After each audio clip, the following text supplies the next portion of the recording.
Bonjour tout le monde. On va commencer le chapitre numéro 3 intitulé Classificateur bayésien naïf. Donc, ça entre dans notre cours méthode informatique d'aide à la décision. Donc, je vais définir donc, cette méthode comme pourquoi on va utiliser une classification bayésienne. Donc, réellement, c'est un outil de classification statistique qui performe une prédiction probabiliste telle que prévoir une probabilité d'appartenance à une classe. Donc, c'est le principe de cette méthode. La fondation, donc, cette méthode, elle est basée sur le théorème de Bayes, donc conditionnel, plutôt A sachant B. Et en termes de performance, c'est une méthode de classification comparable à d'autres méthodes de classification, telles que, donc, on peut citer l'arbre de décision, les réseaux de neurones, qui sont d'autres méthodes de classification. Voilà. Donc, le principe incrémental, donc, en fait, à chaque fois, donc, je fais augmenter l'échantillon par un ensemble d'exemples d'apprentissage et d'une façon incrémentale, l'augmentation de notre échantillon, il pourra en fait soit augmenter, soit diminuer la probabilité d'une hypothèse qu'elle soit correcte. Hypothèse, maintenant, est-ce qu'on appartient à une classe ou on n'appartient pas. Donc, la connaissance a priori peut être combinée avec des données observées. La standardisation, c'est une méthode qui peut être combinée avec d'autres méthodes pour donner un résultat meilleur. On a pas des modèles, ils sont appelés des modèles hybrides. Ces modèles, ils peuvent être combinés. Ça pourra être une combinaison, mais bien le classificateur bayésien et l'arbre de décision, le réseau de neurones. Donc, c'est une méthode qui peut être flexible avec d'autres méthodes. Voilà. Donc, c'est un peu le principe de base. On a dit en fait que cette méthode elle est basée sur le théorème de Bayes. Donc, je vais noter D, un échantillon d'apprentissage. En fait, je vais noter un échantillon d'apprentissage composé de, en fait, si je disais comme ça, en fait, si je faisais comme ça, le point de départ sera comme un tableau. Voilà. Et en fait, je vais passer par la démarche suivante. Donc, je vais supposer que j'ai un ensemble de variables explicatives notées x1, x2 et jusqu'à x. J'ai la variable cible de y. Normalement, c'est une variable qualitative. Y, normalement, c'est une variable qualitative. On va traiter le cas que y est une variable binaire.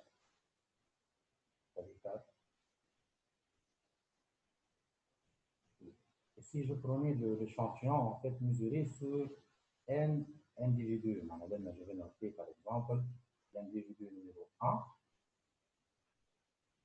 l'individu numéro 2, jusqu'à l'individu, voilà, comme ça, jusqu'à l'individu numéro n. Voilà. Donc, si je vais noter ça comme échantillon d'apprentissage, j'aurai une matrice D. Donc, si je parle d'une matrice D, en fait, elle est composée de n lignes et T plus 1 colonnes, dans lesquelles je compte les variables explicatives plus la variable cible. Donc, elle notre échantillon d'apprentissage. Étant donné que pour tous les individus, I1 jusqu'à In, je peux connaître leur place d'appartenance. Par exemple, Y, si elle est dans le binaire, elle sera de la forme 1, 0, 0, 1, etc. Voilà. Si je vais noter IN plus 1, ici, donc je vais noter l'individu IN plus 1, il reste à nouveau individu. Alors, je connais en fait sa valeur pour X1, pour l'individu n plus 1. Je connais sa valeur pour x2 pour cet individu. Je connais en fait ses valeurs explicatives. Voilà. Je connais jusqu'à xt de l'individu n plus 1. Mais en fait, je ne peux pas, j'ai pas la classe d'appartenance de ce nouveau individu ou de cette nouvelle entrée. Donc, l'objectif, c'est de voir la classe d'appartenance de cet individu et dire est-ce que cet individu, il appartient, par exemple, à la classe de y égale à 0, ou si je parle de cas binaire, cette méthode elle peut être appliquée pour des cas de y ayant plusieurs classes. Ou bien y, donc l'individu il appartient à la classe de y égale à 1. En fait, je vais noter cette classe C1, la classe plutôt le 1. Je vais noter le 1, c'est la classe C1, c'est la classe de y égale à 1. C2, peut-être c'est la classe 2, C2 c'est la classe de y égale à 2. Et de fait, ici, je cherche soit à valider cette hypothèse, l'hypothèse numéro 1, que j'appartiens à la classe de y égale à 1, je vais noter ça, hypothèse numéro 1, et soit je valide l'hypothèse numéro 2. Donc ici, j'ai deux hypothèses que je cherche à valider, soit l'une et soit l'autre. Et si je traduis ça en termes de probabilité, réellement, en fait, je cherche la probabilité de quoi, en fait? En fait, la probabilité d'appartenir à une classe, hein, la probabilité que l'individu numéro n plus 1, voilà, ici c'est n plus 1, numéro n plus 1, il appartient à la classe C1, sachant les caractéristiques de l'individu I plus 1, sachant x1, x2, jusqu'à xt. Bien sûr, pour l'individu n plus 1, ici n plus 1, et ici n plus 1. Et je ferai de même ici. Donc, si je calcule cette probabilité, je calcule la probabilité pour l'hypothèse numéro 2. L'hypothèse numéro 2, en fait, je suppose que l'individu n plus 1, il va appartenir à la classe C de la classe de y égale à 0, hein? La y égale à 1. Étant donné les indicateurs de in plus 1 qui sont de même x1, n plus 1 jusqu'à xt. Voilà, c'est le principe. Donc, xt, n plus 1. Et je dois choisir entre ces deux hypothèses. Voilà. Entre l'hypothèse R, on a ça l'hypothèse numéro 1, sur le H1. Et l'hypothèse numéro 2, ça H2. Quand est-ce que je choisis H1? En fait, là, on choisit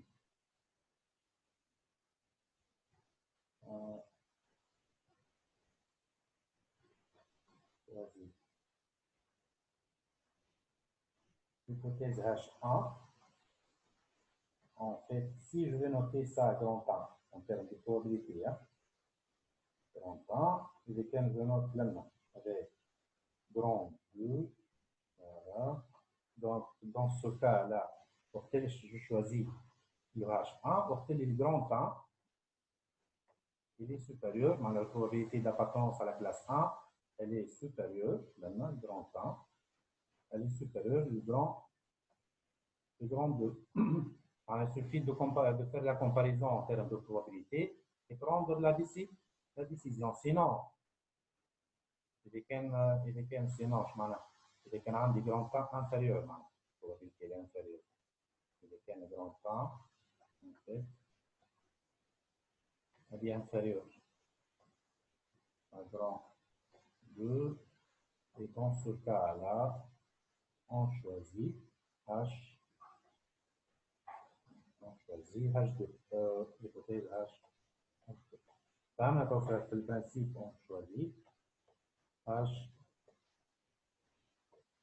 Donc, là, voilà.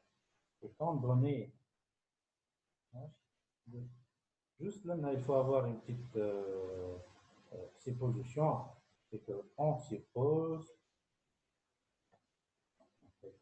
Qu'est-ce qu'on va supposer pour pouvoir travailler? Que tous les variables explicatives sont indépendantes. On suppose soit l'hypothèse de travail que on suppose que les variables explicatives vont x1 jusqu'à xc sont indépendants. Indépendant.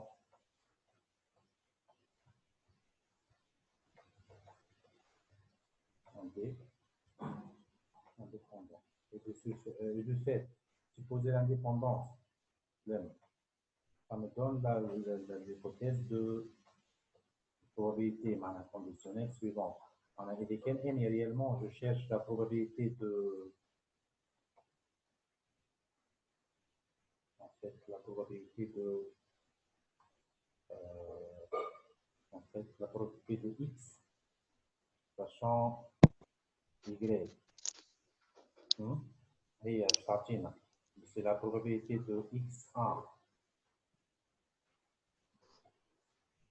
inter fois inter لما خاطرش نحكي بالانترسكس بعثوا لي فوا انتر اكس 2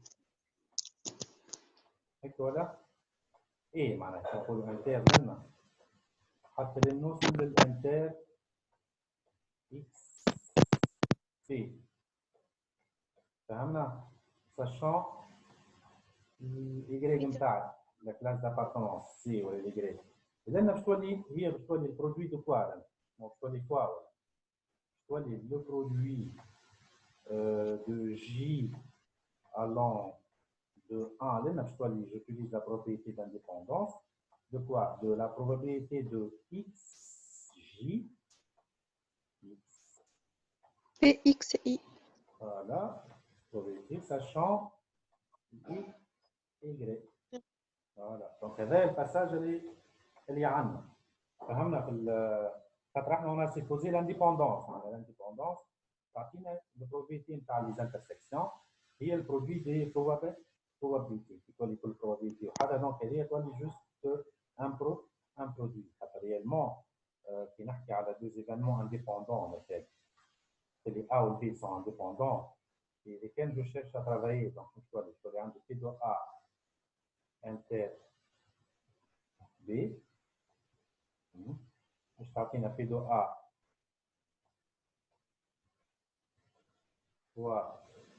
fois P de B. Fois P de B, voilà. Fois P de B. وقتاش هذه البروبريتي هذه اللي فري si A et B sont indépendants. Voilà, si voilà نجم نطبقها كان si A et B si A et B sont indépendants.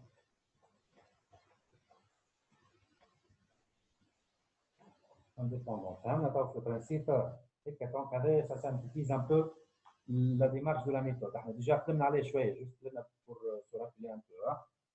باهي واضح؟ Oui. Oui, ça va. Ça va. واضحة. باهي. Donc là, je vais illustrer ça. عملت une petite introduction, un petit rappel. On essaie de voir ça. Donc, عندي un échantillon. شنو فيه l'échantillon هذا؟ l'échantillon est composé par P variable explicative, une variable décisionnelle Y اللي هي تاخذ K modalité من C1 حتى C4. إذا كان باش نخدموا بالكا بينير وقت تولي C1 و C2 كما خديت N مثل C1 هي خديتها Y égale à C1, Y égale à 1 par exemple, pour Y égale à 8, plus C2 مثل Y égale à 0 معناها Y égale à 9. Voilà. شنو عندي في الباز دوني نتاعي؟ Donc, إذا كان je reviens n individu اللي هو من 1 حتى ل 3 و I n plus 1 كما فسرت لكم بالضبط que un nouveau individu dont on connaît les valeurs de CP variable explicative x1 et والكلاس d'appartenance نتاعو y n plus 1 هي inconnue. Donc, هذايا le problème posé. معناها لنا الفودير اللي هي الميثود هذه نجموا نستعملوها في الكا بينات كما نجموا نستعملوها في الكا اللي عندي plusieurs modalités في les groupes.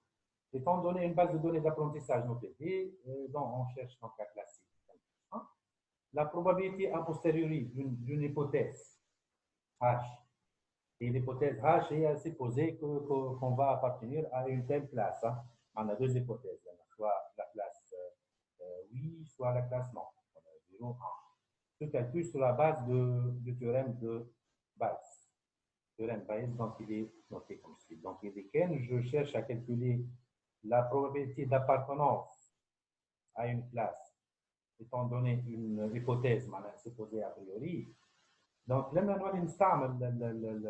نقلب probabilité. Je calcule la probabilité des x de l'individu n plus 1, sachant son appartenance donc, à l'une des classes, soit la probabilité de l'hypothèse, la probabilité d'appartenir à une classe, à la probabilité de x. On a une comparaison, réellement, j'aurai deux probabilités, une pour y égale à 0, une pour y égale à 1. On a une comparaison entre les deux. Donc, n plus 1 appartient à la classe ayant la probabilité la plus élevée. Donc, vous avez calculé. Donc, je choisis la classe ayant la probabilité la plus élevée. Donc, إذا كان probabilité de la classe 1 أكبر من probabilité de la classe 2 وقتها je choisis la classe 1, sinon إذا كان العكس ولا inférieur, donc je choisirai la classe numéro 2. C'est un peu la théorie. La difficulté pratique, là. Donc, en fait, peut-être ça nécessite la connaissance de plusieurs probabilités. Donc, vous avez la connaissance de plusieurs probabilités. Ça nécessite un coût de calcul significatif. Donc, ça donne quelques difficultés. Je me la méthode de classification bayésienne. Donc, là, donc, juste, on se pose, voilà. Donc là, je vais prendre le même échantillon. Voilà, donc là, voilà, je vais passer ça. Donc là, la dérivation du classificateur bayésien. Donc, je vais supposer donc, que j'avais une hypothèse de simplification. On suppose que tous les attributs sont conditionnellement indépendants. Voilà. Les x1 حتى xp, ils sont indépendants. Et il y a hypothèse de simplification. En matérialité, peut-être on trouve des difficultés. Parfois, on ne peut pas trouver les x comme ils sont indépendants. Donc, je suppose l'indépendance, Z a une perte d'information.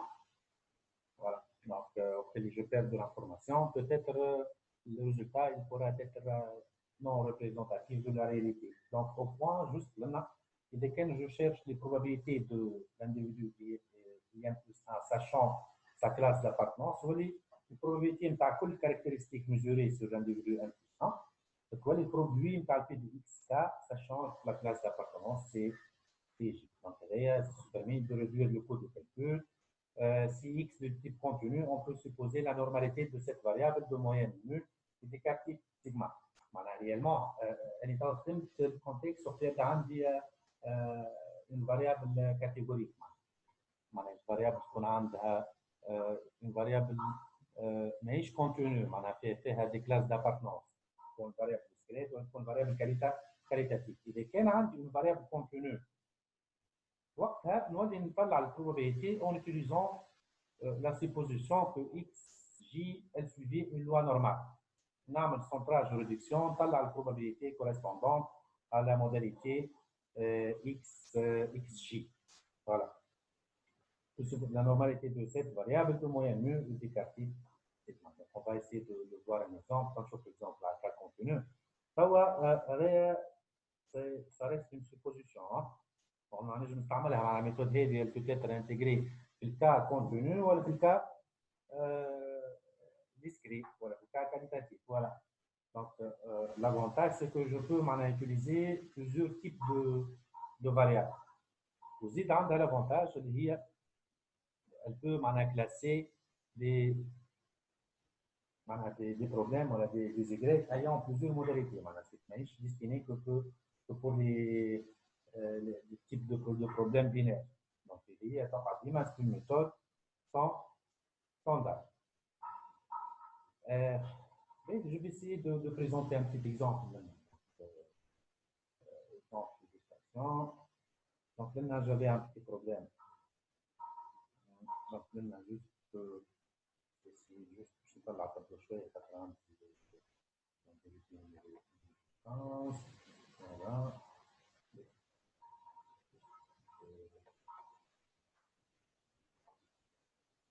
Je vais prendre le cas où toutes les variables sont de type catégorie. Voilà. Juste l'individu numéro 15, il compte observatoire. Est-ce que je reprends l'exemple? عندي réellement un échantillon. Il est composé de 14 individus. On a l'échantillon de base interne. 14 individus. Tel que je connais leur valeur explicative ou je connais le classe de sortie. On a I taille réellement en N. Elle varie de 1 avec l'individu numéro 1 jusqu'à l'individu numéro 14. Alors, l'individu que je cherche à classer là. Je cherche à classer quel individu là? Numéro 15. Voilà, numéro 15. Ça fait le 15 ans, il est variable de valeur de les x لكن لنا ما عنديش لا variable décisionnelle معناها réellement لنا variable décisionnelle مثل l'achat d'un ordinateur. معناها لنا حسب les indicateurs on cherche en fait à savoir si on décide d'acheter ou de ne pas acheter étant donné les indicateurs suivants. Est-ce qu'on a un microcrédit? Moi je m'en apprends en termes de microcrédit, en termes de décision. Moi je me par exemple, est-ce qu'on accorde un microcrédit pour l'achat d'un PC, ou elle on n'accorde pas, sachant que j'ai un individu ayant un âge, il est moyen, il est compris entre 31 et 40 ans, le revenu aussi, il est moyen, voilà, et étant donné que le dossier c'est pour un étudiant, et j'avais un crédit rating, les opérations ultérieures. Maintenant, je trouve, par exemple, j'avais le crédit rating de l'individu numéro 15, il est bon. Mais, comme on a les apparences, maintenant, le dossier, il est bien. Après, voilà, un de revenu, ça va, donc il est du Moyen-Âge, donc là, je vais avoir une possibilité chez Rajan le crédit. Ou les étudiants en plus, donc de l'utilité à traiter d'un étudiant, peut-être n'est pas étudiant, on a d'autres utilités d'un PC. Ou crédit rating, il est bon.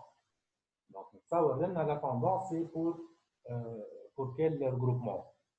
La classe, on a les indicateurs موجودين ملول.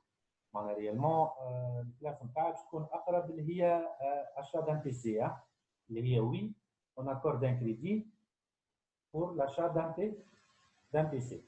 On est d'accord? Les variables متاعي لنا عندي x1 donc لنا le p متاعي elle varie entre quoi et quoi? Le p متاعي égale égale à 4. P variable x égale 4. P est égal à 4. Le compteur les individus نسميه I.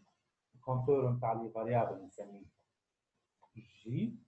وهذا هذوما les indicateurs que je vais prendre. هذا باش نسميه x1 15 de l'individu numéro 15. x1 15 égale à quoi? Égale à moyen. Ou x2 15, ça sera quoi en fait? Ça sera donc z moyen, un moyen en termes de revenus. Hein? Allez, x3 15, ça sera donc ça sera un étudiant, oui. Et x4 15, voilà. Maintenant, ce sera un bon crédit. Et ici, le Y que je cherche, en fait, c'est le Y 15. Ça, je cherche le Y 15. C'est-à-dire, soit je tourne 8, soit elle, je tourne non. Maintenant, est-ce que vous remarquez les X collant?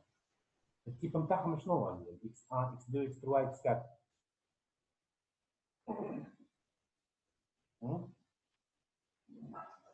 شنو الناتور نتاع لي اكس؟ بينير. لا مش كلهم بينير. كاليتاتيف. peu importe. كاليتاتيف نومينال ولا اوردينال. مثلا هذه سين فاريبل بينير x3. x3 ودي كراك.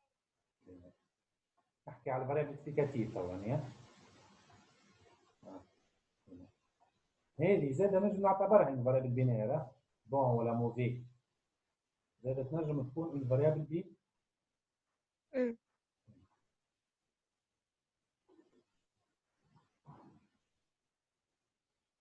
هذوما قعدوا هذوما الأولى والثانية. شنو التيب نتاعهم هذوما؟ كاليتاتيف كلهم هذوما ثم دي كاتيجوري. باش قلت معناها نومينال ولا اوردينال؟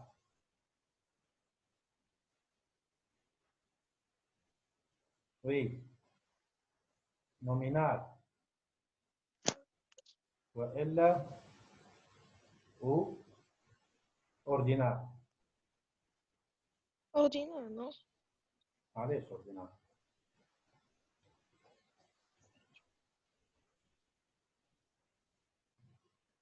خاطر وي هو صحيح اوردينال خاطر ثم اوردر صحيح. دونك هذه اوردينال وهذه اوردينال خاطر الاوردر نتاع الموداليتي عنده سونس. فيبل موين élevé. Ou je peux le quantifier. نجم كان نعمل 1 2 3 يولي كونتور quantitatif صحيح ولا؟ Plus on tend vers 3 مثلا en termes de revenus, plus on tend vers un revenu élevé. فهمنا؟ اما لو كان جات عندي باغ اكزومبل ماسكولين فيمينان هي صحيح بينار انا هي تولي هذيك فاريابل نومينال خاطر ما عنديش ان اوردر كيما لي كولور دو زيو نومينال ما فيهاش اوردر صحيح ولا؟ انا ملتي موداليتي لكن ما فيهاش اوردر تسمى فاريابل نومينال. دونك لما عندي دو فاريابل اوردينال وعندي دو فاريابل بينار فوالا. مي هذه الباز ولي غريك نتاعي دونك سي بون هكذا هي فاريابل بينار. Donc, l'appartenance. Juste, je présente ce que je vais faire. On va avoir des questions très rapidement. Mais c'est bon, hein, quelle explication? Oui, ça va. Mais, automatiquement, qu'il y a des variables qualitatives, nous allons tableau de contingence. Le tableau de contingence, c'est le standard في 2. Donc, là, on a le croisement بين x1 و y. نحسب قداش عندي من jeune ou non. Jeune, oui. Moyen, non. فهمتوا كيفاش؟ Donc, je dois déterminer les tableaux de contingence comme suit. هذوما les différents tableaux de contingence راهي حطيتهم مع بعضها par tableau. اي مسيو ديجا احنا خسايونس خدمنا كيما هكا اكزرسيس. طلعناهم دونك هذوما باهي. دونك جوست انا باش نزيد نفسر باش عندكم فيديو اكسبليكاتيف ترجعوا له تقراوا حاضره. تو لنا مثال. Est-ce que vous êtes d'accord? Il y a un tableau de contingence. Vous avez un premier tableau. وهذا un deuxième tableau. حطيتهم مع بعضهم. Voilà. هذا un deuxième tableau. انا قداش عندي من تابلو دو كونتنجونس لنا يعني حلميتهم باش ما يبداوش مفرقين. لا 4 تابلو قد النومبر دي فالور اكسبليكاتيف كلهم كروازي مع الجريك. فوالا كلهم كروازمون تاعهم مع الجريك هيك ولا هاك الجريك هذه الجريك لا شاد اورينتور. فوالا فوالا دونك لنا شنو باش يكون عندي. فوالا باش يكون عندي دونك هذه الجريك هذه الجريك نتاعك هذه الكل تبع الجريك اللي هي لا شاد اورينتور. هذه شكون؟ x1 هذه x2 هذه x3 وهذه x4. D'accord. Donc, on a 4 tableaux de contingence. Les valeurs, je vais essayer de les expliquer en parallèle avec vous. Nous avons une étape, il faut déterminer les tableaux de contingence. Le total de chaque ligne, هذا ديما السوم لنا قداش بقى يبقى كومبيان نسمي ان فاميل هذا 14 هذوما هذا كيف 14 هذوما 14 هما بيدهم السوم اللي تصير لنا كي نعمل 5 بلس 9 بلس 5 هذوما 14 اللي هي التوتال نتاعي تاع الجو. الكنزيام ما نحسبوش ايه l'individu numéro 15 ما تدخلش في الحساب راه كان سنه individu prévisionnel. فهمنا توا؟ اي مسيو. هاي دونك je reprends la session juste باش ما نبداش في الكالكول وتوقف علينا مازال عندنا دقيقه. دونك لنا